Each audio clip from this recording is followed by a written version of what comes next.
हाँ तो बच्चों, स्वागत है आपका मेरे चैनल 6 से 12 ज्ञान पर। कल वाली वीडियो में हमने करा था सॉल्व एंड चेक, वैल्यू निकाली थी और उसके बाद चेक करा था।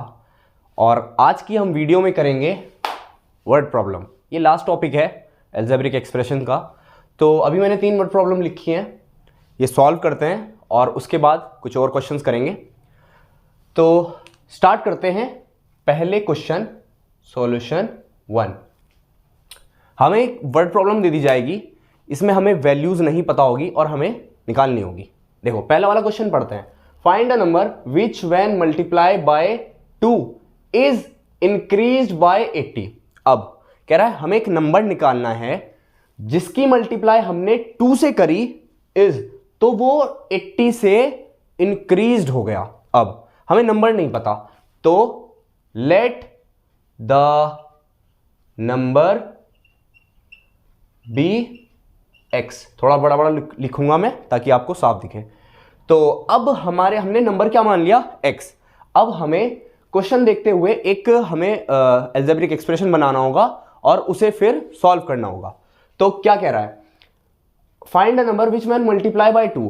अगर एक नंबर को, इस नंबर को हमने 2 से मल्टीप्लाई करा, तो ऐसे लिख लीजिए अकॉर्डिंग टू क्वेश्चन ATQ हमने नंबर को 2 से मल्टीप्लाई करा तो 2x हो गया।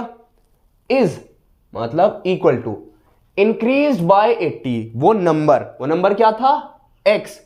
वो 80 से इंक्रीज्ड का मतलब मैंने आपको बताया था प्लस, तो वो नंबर 80 से इंक्रीज्ड हो गया। तो ये बन गई हमारे पास अलजेब्रिक इक्वेशन। क्या कह रहा था, जब हमने नंबर को 2 से मल्टीप्लाई करा इज मतलब इक्वल टू इंक्रीज बाय 80, तो वो नंबर 80 से इंक्रीज हो गया मतलब x प्लस 80। तो अब हमें x की वैल्यू निकालनी है। तो जैसे हमने कल सॉल्व सिखाया था मैंने आपको, वैसे ही करना है। वेरिएबल 2x इधर, ये वाला x इधर आकर minus x equals to 80। 2x में से x गया, x इक्वल्स टू 80।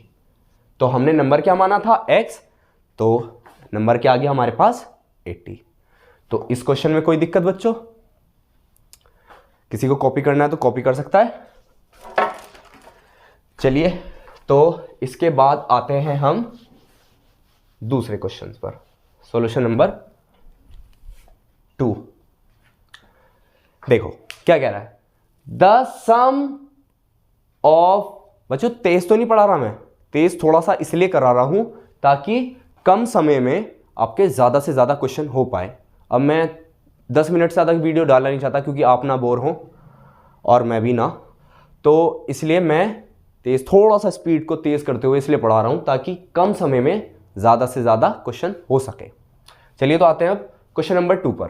कह रहा है the sum of 3 consecutive natural number is 144। क्या कह रहा है, नेचुरल नंबर मतलब पॉजिटिव नंबर। कह रहा है sum of 3 consecutive number. Consecutive का क्या मतलब होता है, कॉन्जिक्यूटिव का मतलब होता है एक नंबर के बाद फिर दूसरा, फिर एक के बाद दूसरा। जैसे कि हमने अगर 1 मान लिया तो 1 का अगला कॉन्जिक्यूटिव नंबर क्या होगा, 2, फिर अगला क्या होगा 3, फिर अगला क्या होगा 4। तो देखो 1 में क्या प्लस करा था कि 2 आया 1, फिर 2 में क्या प्लस करा था कि 3 आया 1, फिर 3 में क्या प्लस कराया 4 आया 1। तो हमने 3 कॉन्जिक्यूटिव नंबर मानो, let the 3 consecutive number be. अगर हमने पहला नंबर x माने, जैसे मैंने अभी आपको एग्जांपल दिया 1, तो ये x मान लिया हमने। दूसरा नंबर क्या था 2 कैसे आएगा, उसमें 1 जोड़ के। तो अगला कैसे आएगा, x में 1 प्लस करके, फिर अगला कैसे आएगा, इसमें 1 प्लस करके। तो पता चल गए 3 नंबर, एक नंबर है x, एक x प्लस 1, एक x प्लस 2। तो ये हमने कॉन्जिक्यूटिव नंबर्स निकाल लिए। अब हमें क्या कह रहा था, सम ऑफ 3 कॉन्जिक्यूटिव नंबर, मतलब इन तीनों का जब हम सम करेंगे, लिख लो दोबारा ATQ अकॉर्डिंग टू क्वेश्चन। कह रहा है जब हम इन तीनों का सम करेंगे, x को, x प्लस 1 को और x प्लस 2 को जब हम जोड़ेंगे इज मतलब इक्वल टू कितने का इक्वल आएगा, 114 के। तो बस ये बन गया अलजेब्रिक एक्सप्रेशन। और अलजेब्रिक एक्सप्रेशन बनते ही हमें सॉल्व कर देना होता है। सॉल्व कर लो, x, तो ये तो हो गया 3x plus 1 plus 2 3 equals to 114। 3x equals to +3 इधर आकर -3, 3x इक्वल्स टू 114 में से 3 गया 111। ठीक है बच्चों। अब x के साथ जो 3 है वो इधर आगा तो मल्टीप्लाई में था, यहां पर इधर आकर डिवाइड में। अब काट दो, 3 1 जा 3 3 जा 9, 11 था 9 ले लिया, 2 बचा, 2 इधर आ गया, 21 हो गया ये, 3 7 जा 21। तो x की वैल्यू कितनी आ गई?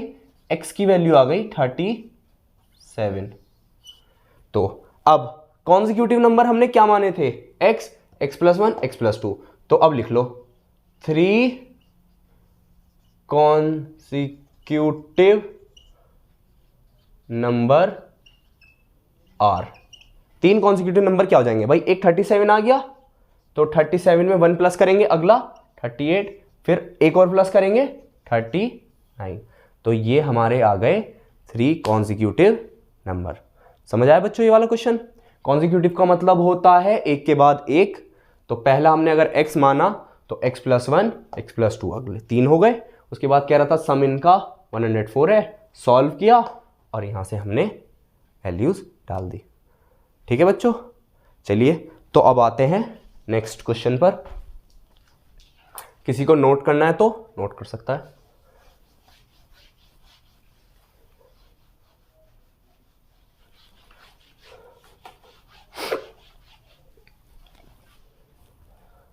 चलिए तो बच्चों अब आते हैं क्वेश्चन नंबर 3 पर। क्या कह रहा है? अ वायर ऑफ लेंथ 86, एक वायर है 86 मीटर और 86 सेंटीमीटर लंबी, उसे हमें बेंड किया इन अ फॉर्म ऑफ रेक्टेंगल। हमने एक वायर थी, ये मान लो वायर 86, बनाना नहीं है आपको, सिर्फ दिखाने के लिए समझाने के लिए बना रहा हूं। 86 सेंटीमीटर लंबी वायर थी, हमने इसे बेंड किया और क्या बना लिया? एक रेक्टेंगल बना लिया। ये लो, कह रहा है रेक्टेंगल बना लिया। ठीक है, such that it's length is 7 more than breadth. कह रहा है लेंथ जो है, इसकी लेंथ जो है वो ब्रेथ से 7 ज्यादा है। लेंथ जो है वो ब्रेथ से 7 ज्यादा है। तो इसे अभी ऐसे ही बना रहने दो, तो मैं आपको यहां समझाता हूं। देखो क्या कह रहा है, लेंथ जो है वो 7 ज्यादा है ब्रेथ से, तो इसका मतलब हमें ब्रेथ नहीं पता। तो let the breadth of breadth of rectangle be x। हमने ब्रेथ कितनी मान ली? हमने रेक्टेंगल की ब्रेथ मान ली x। तो लेंथ ऑफ रेक्टेंगल, भाई हमने ब्रेथ कितनी मानी? x, सेंटीमीटर में दे रखा था तो सेंटीमीटर लिख लो। हमने ब्रेथ मानी x, लेंथ कह रहा था कि लेंथ इज 7 मोर, ब्रेथ से लेंथ जो है वो 7 ज्यादा है। तो ब्रेथ थी अगर x तो लेंथ 7 और ज्यादा है, तो इसका मतलब 7 इसमें क्या करना होगा? प्लस। तो इतनी सेंटीमीटर, ये क्या हो गई? लेंथ। समझ आए बच्चों? अब लिखो ATQ अकॉर्डिंग टू क्वेश्चन। हमें क्या कह रहा है? वो 86 सेंटीमीटर लंबी वायर थी और जब इस वायर को मोड़ के हमने बेंड करके ये बनाया तो ये जो वायर थी ये 86, यही तो होगी, यही तो है वायर पूरी, है ना। और ये रेक्टेंगल का क्या होता है? बाहर का पेरीमीटर। तो इसका मतलब हमें ऐसे लिख लो, पेरीमीटर कितना दे रखा है? पेरीमीटर ऑफ रेक्टेंगल, रेक्टेंगल का हमें पेरीमीटर दे रखा है 86 सेंटीमीटर। बात समझ में आई? क्योंकि बच्चों 86 ये वायर थी लंबी, तो जब हमने इसको बेंड करा होगा तो बेंड करके ही तो ये बनी होगी, और ये बाहर क्या होता है इसका? पेरीमीटर।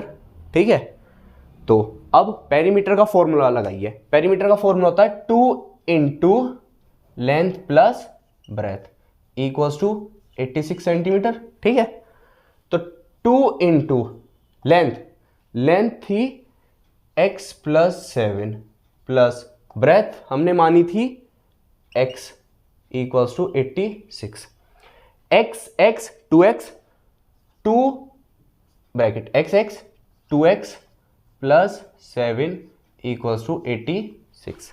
ठीक है बच्चों, अब इसको यहां सॉल्व कर दूं, ब्रैकेट ओपन होगा तो 2 की 2x से होगी, तो 4x प्लस 2 की 7 से होगी 14 इक्वल्स टू 86।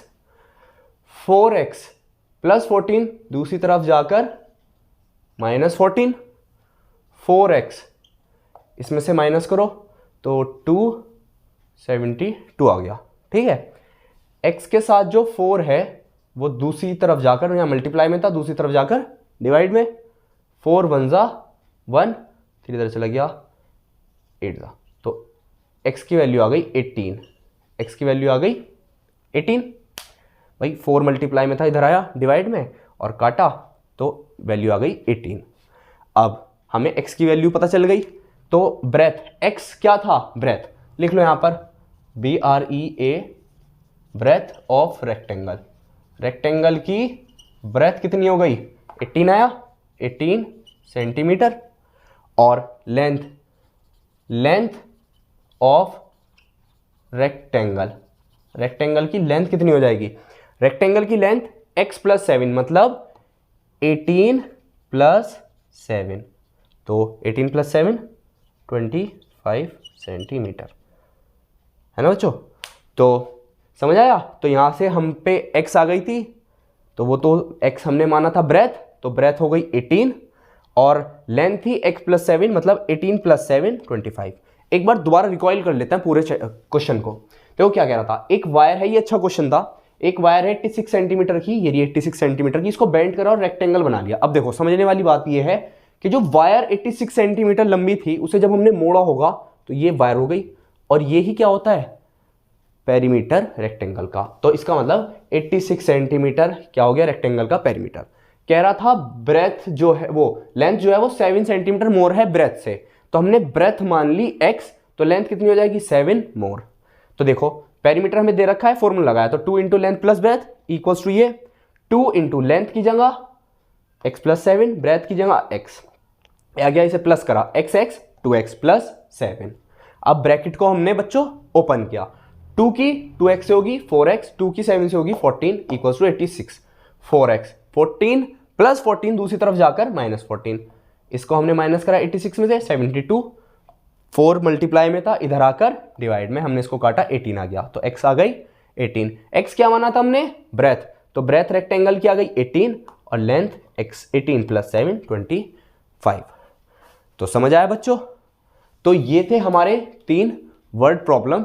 तो वर्ड प्रॉब्लम कैसे सॉल्व करते हैं, सबसे पहले जो चीज़ नहीं पता उसे x मानो, उसके बाद उससे एक एल्जेब्रिक एक्सप्रेशन बनाओ, उसके बाद उसे सॉल्व करो, और सॉल्व करने के बाद जो वैल्यूज़ आई हैं x की उसे डालो, तो आपकी वैल्यूज़ वगैरह जो भी है आंसर आपका आ जाएगा।